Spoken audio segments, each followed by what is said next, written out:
When it comes to tiny house design, one of the most frequently overlooked spaces is the sleeping loft or the bedroom. And yet we spend an incredible amount of our lives in bed, and so it's such an essential element to get right in our design. In this week's episode, we're going to do a deep dive into some fantastic design ideas for bedrooms and sleeping lofts in tiny homes.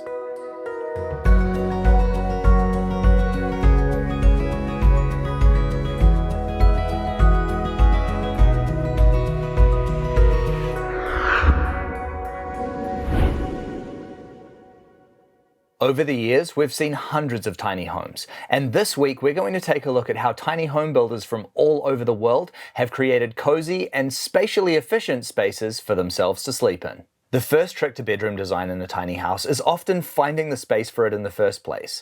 Where we sleep is often not given a huge amount of priority in our homes. After all, it's where we sleep, not where we spend our conscious waking hours. When we first started exploring tiny homes, the loft spaces were small and pokey, often accessed by a ladder, but the designs have come a long way since then. Shay's tiny house design brilliantly increased the space inside the sleeping loft by dropping the height of the kitchen cabinetry below to give her standing height all around her bed. This is seriously cool and super clever.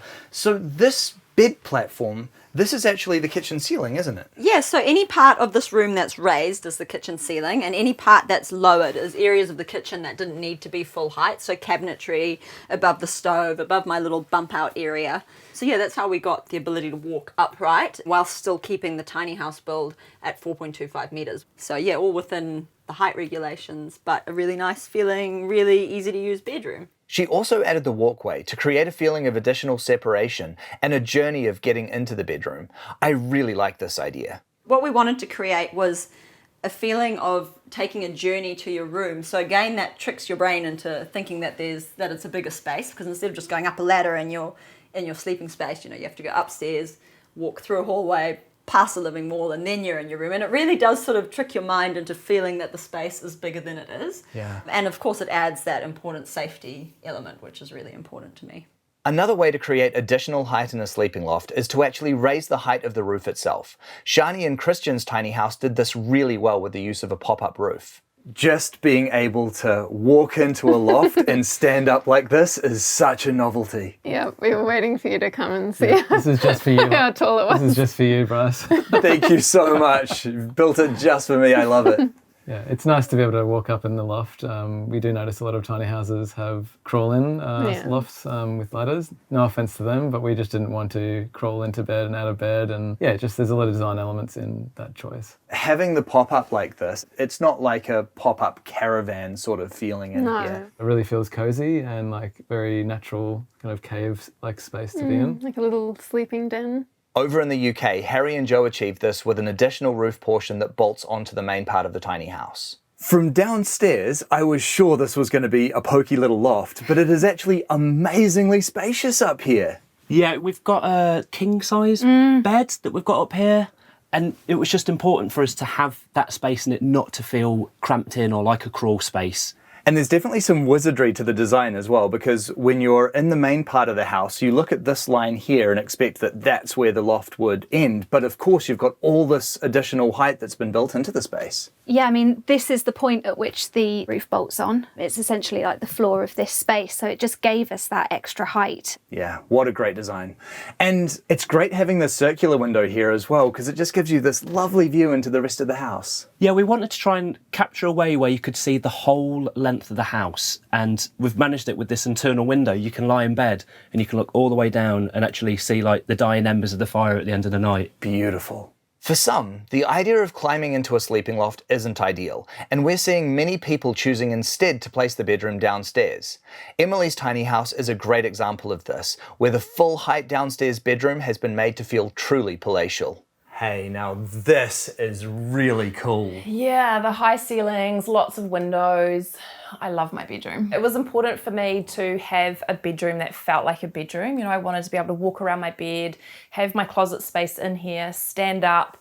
I didn't really like the sleeping lofts when I was first looking at tinies. So I've got what I wanted. Absolutely. Having the big ranch lighter there and that connection to the outdoors in this room is especially good as well. Yeah, you can lay in bed and just look out at the stars at night. So it's pretty cool. For smaller tiny homes though, finding a good spot for the bed can be a real challenge. It's not a space which generally gets used during the day, and using up valuable square footage for a permanent sleeping space is often not the best solution. Transforming bedrooms often work really well as they allow for the bed to be put away when not in use, but when the bed is out, the sleeping space feels larger as a result. Over in the UK, Jack has navigated this problem by adding a pull-out bed under his raised kitchen platform. So I designed it so that this space could be completely open and the bed could tuck all the way underneath the kitchen, as well as the underbed storage as well. And then you can have it all the way out as a double bed at night time. So yeah. Amazing. It's just such a spatially efficient way of doing it. And as you say, it just makes the space feel so much more open, and you don't need to enclose any of the space with sleeping lofts or anything like that as well. Yeah, so I really didn't like the idea of having a sleeping loft. I've slept in like bunk beds and things before, and being close to the ceiling, not for me. Mike and Heidi's house truck is one of the coolest examples we've seen of a lifting bed, which creates a huge amount of additional space in their tiny home when not in use, and becomes a luxury bedroom when the bed is lowered. And this mechanism that you built for the bed is something really clever. Can you tell me how this works? Yeah, so I kind of was really fascinated by this idea of the elevator bed. So basically this bed, it just works on a complete counterbalance system. So the weight of the bed is counterbalanced by a unit of weights that's behind this wall on the outside of the house. And you've got all this kind of floor space that you can do whatever you want with. Brilliant. What a good idea. So when the bed is fully moved up, how do you use the space then? So yeah, I mean, we can roll out a mat, Heidi's done her yoga or stretching type things, or I've got like a VR kind of thing, and can play a little bit of gaming in here. But I've also built this table that folds out, and it's actually in two parts. So it can be a small table that I can set up quickly as a kind of a workspace, like a desk. And there's a leaf that brings it even further, and we've had like a couple of dinner party type things where we can transform this whole room into an actual sort of dining room. In Oregon, Kari is very tall, and so a traditional sleeping loft wasn't ideal. Her bed lift mechanism makes sure she never feels claustrophobic when in bed. And then above us is your bed, isn't it? It is. One of the things that, as you can relate to, being very tall, the loft option was not a great option for me. I wanted to be able to have a space, a living space that I could stand up in, as well as having a bed that I could sit up in. And that would be a challenge to do a loft space. So this is what we decided on. It lowers with a remote control. I basically take the cushions off of the couch and I can lower the bed. And in fact, I actually have the bed down most of the time. This is sort of my company setting. So when I have friends over for drinks or friends over for dinner, of course, I have my lounge space available. But most of the time when it's just me, I bring the bed down and I have that bed down almost all the time. How tall are you actually? I am 6'3". 6'3", so Yeah. that is very tall, and definitely having this kind of setup must really contribute to not making this space ever feel too enclosed. Exactly. For me, I knew right away that I was going to have to do something a little bit different, and so this was the solution, and I think it's actually a pretty brilliant one. With a growing number of people retiring in tiny homes, accessibility is also a consideration. Merle's bed lift enabled her to easily access her bed, even in her mid-80s. We wanted to have a bed that went up and down for mums that went away during the day. So again, mum didn't have to deal with a Murphy bed in the wall or a loft where climbing upstairs and steps was not an option for us. Or having something permanent out was not an option. Mum is with many people of her generation, if you have people into your home space, you don't want them to see your bed. So what we've done here, Bryce, is the lift bed. So it runs off a 12-volt battery and it has a channel that goes up through the wall and then just sits up on the ceiling during the day and then comes down at night. As with any other part of a tiny house, storage is always an essential component to consider. In Brisbane, Colin's experience as a cabinet maker helped him to find some ingenious storage solutions for the bedroom in his tiny house, which is built on a gooseneck trailer. This really is such a lovely and cozy space, yet still obviously much more spacious than a sleeping loft, isn't it? Yeah.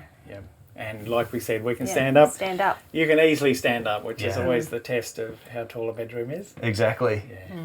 And again, it looks like you've built a tremendous amount of storage in this space. There is. So along that hallway is where the hanging space goes. Around to this side, there's more storage that we can access from standing here. Plus, in behind all of that is the longer term storage that would be swap the winter and summer things in and out as we go. Beside each bed head there's a little pop-out door that would have a little bit of space. The one over that side has space down behind it, so down in behind there's a spot that a long dress can hang. Under the bed also there's lots of storage. We bought a bed with a gas strut to let us use the space underneath, but we wanted to access it from outside as well, so we've customised it with drawers on the sides and even little shoe pigeon holes in that end to be able to get the things we want regularly, easily, and the things we want to store away by lifting it up. A bed takes up a lot of space in any house, and yet the area under the bed also provides for a tremendous amount of storage. Bella and Spencer made sure this was well utilised in their Californian tiny home. So we've got doors over here that close it off because having separation in the house was so important to us. We really did not want just a studio on wheels. And the bedroom is like a cave in there. We've got a king-size bed and picture windows all around, and it's just, if you lie down and look back at night and see the stars, it just is the most amazing feeling. Yeah, you kind of feel like you're just floating through the sky a little bit. It's a very cool thing. Yeah. And then it looks like you've been able to build in some additional storage under there as well. Yeah, so the bed is on hydraulic lifts, so it's still pretty heavy, but it lifts has up a lot of room underneath. Yeah. I mean, 100 cubic feet, I think. Tons of storage. Wardrobe space is an important consideration in the bedroom. In Leah and Russell's single-level tiny home, they created a whole wardrobe wall. I guess I went for a little bit more of a vintage vibe. I didn't want a pokey little wardrobe. In here we've actually got, like 3 full, single wardrobes. 2 obviously for me and 1 for us. Oh, and also in there too, what I really like is the fact that we've got our drawers. Yeah. And then further down we've got, where we put our shoes. And then up the top there we've got a whole lot of baskets, and that's literally Russell's and mine changes season clothing. So we didn't actually have to cull much, which is great. Sleeping pods are becoming a popular addition to many tiny homes, helping to expand the home's footprint. In Sheila and Noel's sleeping pod, it even gave them space for a luxury walk-in wardrobe. And you've got quite a special wardrobe in this room as well, don't you? We do. I wanted a walk-in wardrobe because Noel, even at his age, gets up really early to go to work, but he can get changed in the dressing room. He can quietly sneak out and go to work while I am a lady of leisure and go to sleep. That's a nice feature to have. I like that. Window placement in sleeping areas is especially important. The human body needs a cool and comfortable place in which to sleep. Especially with sleeping lofts though, the elevated space can sometimes be at risk of overheating. So window placement isn't just about the view, it's also about airflow and ventilation. Leon's tiny home in Queenstown is a good example of this. This is a very nice and sort of light, open sleeping loft. And I suppose that's because you've got these wrap-around windows in here. Yeah, we've gone for bifolds along this side, and that just allows us to completely open it up during the summer, which is really nice, and also to let out any excess heat. Over here, we've got the window behind the bed, which just allows us to see that planter box, keeps things a little bit more open again, makes it less tight, and also allows for better heat regulation, so we don't allow so much heat up from downstairs. Over in Queensland, Holly and Charles made sure their sleeping loft was designed to stay nice and cool. It's nice and open as well with the windows on both sides. Yeah, having the cross breeze too when the warmer weather sort of starts up is going to be really quite nice for us. And the window opens here as well, so able to get a bit more airflow and stick our heads out of there. And yeah, absolutely. And we all know how hot it gets in Texas. So for Molly and Ken, the loft windows were essential. The windows up here are really good as well. You've got great cross ventilation, I'm guessing, between these two, and then the skylight. You hit it right on the money, cross ventilation. So she'll open up her window halfway, I'll open up mine halfway, and we just get a nice breeze in the morning. And she has a skylight on her side, which the sun comes in. Yep, 7 a.m., natural waking up time. There's no more sleeping in inside this house, but that's totally okay. It gets you started for your day. But yeah, when it's not 100 degrees outside, we get these windows cranked and it's really nice breeze moving through here. We have a lot of windows throughout the house, but we wanted to make sure that every room has enough natural light. The use of skylights above the bed not only provides fantastic views, but they can also help to add a real sense of spaciousness to sleeping lofts, just like in Jess's tiny home. Again, having that incredible skylight there is just such a nice touch. Yes, no, it certainly makes a huge difference in this space. Sitting up in there just allows you to have a little bit more breathing room too. Yeah, and it's so hard to feel enclosed in a loft when you have this wonderful expansive view of the sky. Exactly. No, those stars at night, the shooting stars and the falling stars, oof, they're pretty epic. Yeah. And one of the things that I really like about the sleeping loft is it is quite private, but it's also really, really open to the outdoors, and you get all of the top level windows that give you this wonderful panoramic view out into the forest. It's a little bit like being in a treehouse, isn't it? Exactly. I feel like a big kid in a cubby house. Those trees, when the sun hits them in the morning, it is something very, very special. Very lucky to be out here where I am. For Anthony and Kira, their skylight even gives them access to the roof. And it's great to see you've got the skylight in here as well. Yeah, the hatch was a feature I really wanted, and I only discovered after actually staying in a tiny home just over a weekend and seeing what it was like, you know, and they had a hatch, but it was one of those hatches you can only open this much. And I heard that you can get a hatch you can open all the way, and I wanted one of those, and we had it put in. It was an extra expense, but now we can get up, get out on the roof, we can have a coffee in the morning or a beer in the afternoon and just, you know, sit amongst the trees. It's like the world is your backyard. It is. The entire world is your backyard, as I discovered being on the road in the combi van. Wherever you park is your backyard, and it might be a beach one day, it might be a forest one day. Here we just have so much available to us that we just get to use whenever we want, you know. While windows are important in tiny homes, it's also just as important to make sure that you're able to control the light coming into the space.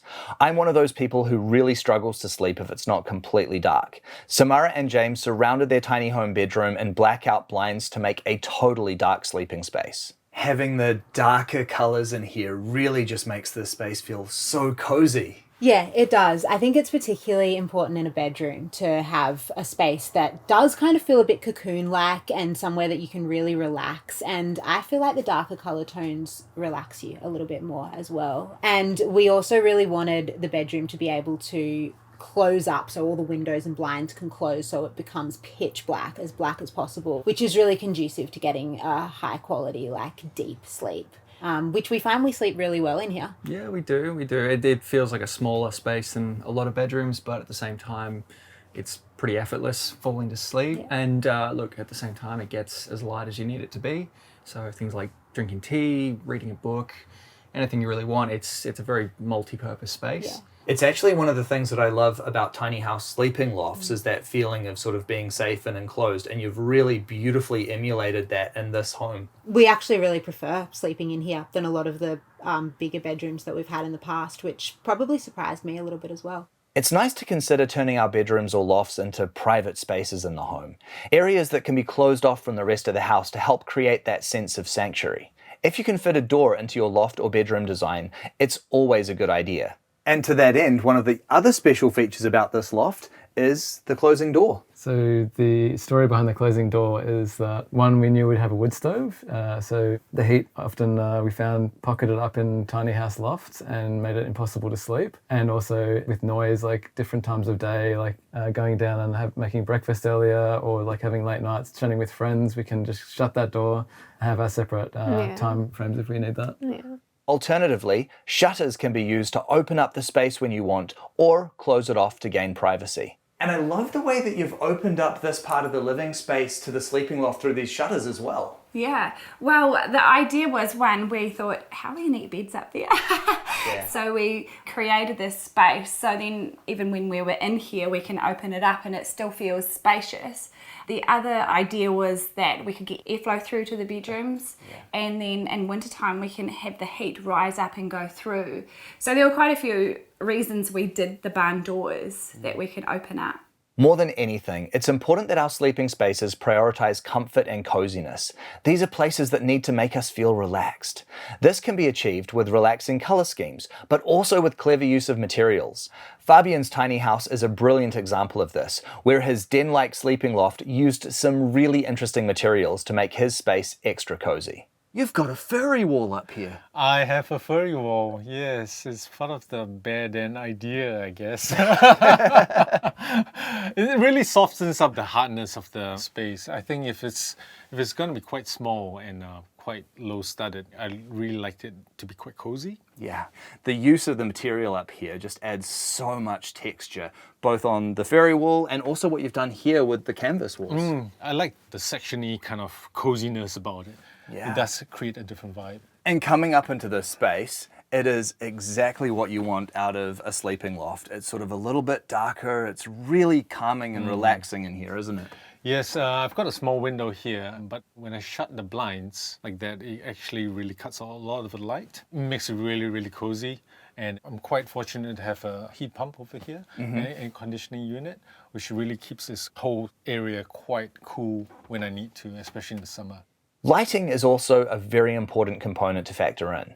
It's great to include task lights for things such as reading, but quickly, especially in sleeping lofts, the lighting can be overpowering.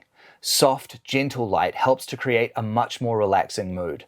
This can be achieved using dimmers, warmer lighting temperatures, or even smart lights that give you total control over the lighting in a home. Using indirect lighting is also a great way to create a less harsh lighting environment, just like in Zyia and Damon's tiny house in France. I love this indirect lighting feature that you have on the wall. Yeah, I just really wanted like little fairy lights, and Damien doesn't really like fairy lights, so Balichon did this little, construction here with the light, and it's so cool at night when you just have these ones light on and these ones too. It's so cozy. If you're looking for ways of creating a bit more sense of space in a bedroom, mirrors can be a great way of achieving this, just like in Christine's tiny home. And very clever use of the mirror up here too. It's just that extension of space. It allows the sort of light to keep feeling as though it's going and going. And really enjoy that aspect too. And of course, who can forget Shay's sleeping loft? And then it's really nice how you've added the mirror here behind the bed as well. It just adds a tremendous feeling of depth and space in the loft. Thank you. Yeah, and I mean, obviously I wanted the feeling of space the mirrors add. And you really can't go wrong with a mirror in a bedroom, can you? So... I suppose you can't. No, fair enough. But mostly the space, mostly the feeling of space, and it reflects my garden, which is beautiful. Like from here where I'm standing, I see my garden like twice as big. So yeah, I love it. It gets comments, but I love it. Totally worth it, I'm sure. Definitely. Now, personally, I'm not a huge fan of bringing too much technology into the bedrooms. After all, televisions and smartphones especially are responsible for some terrible sleeping habits. But if you are someone who enjoys watching television or movies in bed, there are some great ways of incorporating this. Cam and Amanda's sleeping loft has a super cool pop-up television. And then this here is where the television raises up, isn't it? Yeah, so again, that was all Cam's idea, engineering it. So the TV's on a hydraulic arm and the lid's designed so that it doesn't sort of hit the TV. It's just got little rollers and it just gently pushes the lid back and the TV just rises out on its own. That really is such a good idea though, because a TV is one of those things that it's really nice to have it inside the home, but it's not something that you want to have to look at all the time, is it? Yeah, that was because the TV's sort of on the larger side. We really love the beautiful line of the ceiling, and we didn't want it to be permanently in a corner and sort of be a focal point. Like when people came over to visit, we didn't want it to be the centre of attention because there's so many other beautiful features to look at. So it's really nice to just be able to take it away and just pull it out when we want it. Or you could use a projector like in Fabian's tiny house. You've got the projector up here as well? Yes, I do. So this blinds actually have a dual purpose of being a projector screen as well. Great. So when it's down, I can have movie nights in here, and it's just an awesome way to spend a relaxing evening. I actually enjoy really, really small den-like sleeping arrangements. This is not spacious enough for the average person, but the design is actually reflective of what I want in the space. Overall, like with all good design, the trick is to consider your own personal needs and habits and design to meet your requirements. For me, I like the bedroom to be a sanctuary space, a place that creates respite from the rest of the world, a place where you can truly relax and surrender to sleep. How you achieve that best for yourself is really up to you. Hopefully you found some great ideas in this video to help you with that though. Remember, if there's anything else that you think that we've missed, or if you have any other great design ideas for bedroom spaces, please make sure to let us know in the comments below. We love your feedback. And other than that, good luck with your own beautiful designs. We'll see you again next week.